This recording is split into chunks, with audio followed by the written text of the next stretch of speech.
మాక్ drills ఎలా నిర్వహిస్తారు, వాటిని నిర్వహించేటప్పుడు ప్రజలు ఏం చేయాలి అనేది కూడా మనం ఒకసారి చూద్దాం.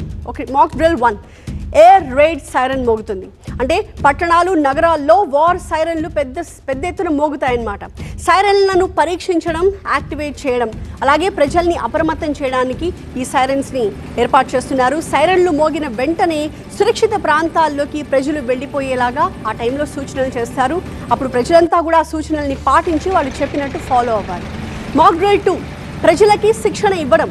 దాడులు జరిగినప్పుడు ప్రజలకు కొన్ని సూచనలు చేస్తారు.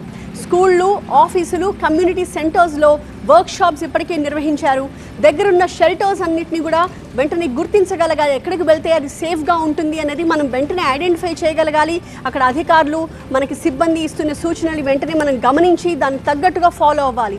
ప్రాథమిక చికిత్స ఏర్పాట్లు కూడా చేసుకుని ఉండాలి. ఎందుకంటే ఎలాంటి అవసరం పడుతుందో మనకు తెలియదు కాబట్టి ఇలాంటి సమయాల్లో గాయాలయ్యే అవకాశం ఉంటుంది. కాబట్టి చికిత్స నిమిత్తం కొన్ని ఏర్పాట్లు ముందుగానే చేసుకుని పెట్టుకోవాలి. అలాగే తీవ్రమైన ఒత్తిడిని అధిగమిస్తూ ప్రశాంతంగా ఉండాలి. ఎందుకంటే ఇలాంటివి జరిగినప్పుడు అందరం ప్యానిక్ అయిపోతూ ఉంటాం, చాలా టెన్షన్ పడిపోతూ ఉంటాం. ఏం జరుగుతుందో, మనం ఎలా ఉంటామో, మన వాళ్ళు ఎలా ఉంటారో, ఎక్కడ ఏం జరుగుతుంది, తర్వాత ఎలాంటి పరిస్థితులు వస్తాయి, ఇలాంటి డౌట్స్ వస్తాయి. కాబట్టి చాలా స్ట్రెస్ ఫీల్ అవుతూ ఉంటాం. ఆ స్ట్రెస్ మొత్తాన్ని అధిగమిస్తూ మనం ముందు ప్రశాంతంగా ఉండడం అనేది కూడా ప్రాక్టీస్ చేసుకోవాలి. అలాగే మొబైల్ సిగ్నల్స్ ఆగిపోయినా కూడా కంగారు పడకూడదు. ఎందుకంటే అలాంటి టైంలో ఇమీడియట్గా ఫోన్ తీసి మన దగ్గర వాళ్ళకి విషయం చెప్పాలనుకుంటాము, వాళ్ళ క్షేమ సమాచారం తెలుసుకోవాలనుకుంటాం. కానీ ఆ టైంలో మొబైల్ నెట్వర్క్స్ పని చెయ్యవు అన్న విషయాన్ని కూడా మనం గుర్తుపెట్టుకుని దానికి తగ్గట్టుగానే వ్యవహరించాలి. పాకిస్తాన్ ఒకవేళ మిస్సైల్స్ ప్రయోగిస్తే అప్పుడు ఏం చేయాలి? అంతకన్నా ముందు మన సైన్యం సైరన్ మోగిస్తే ఎలా వ్యవహరించాలి?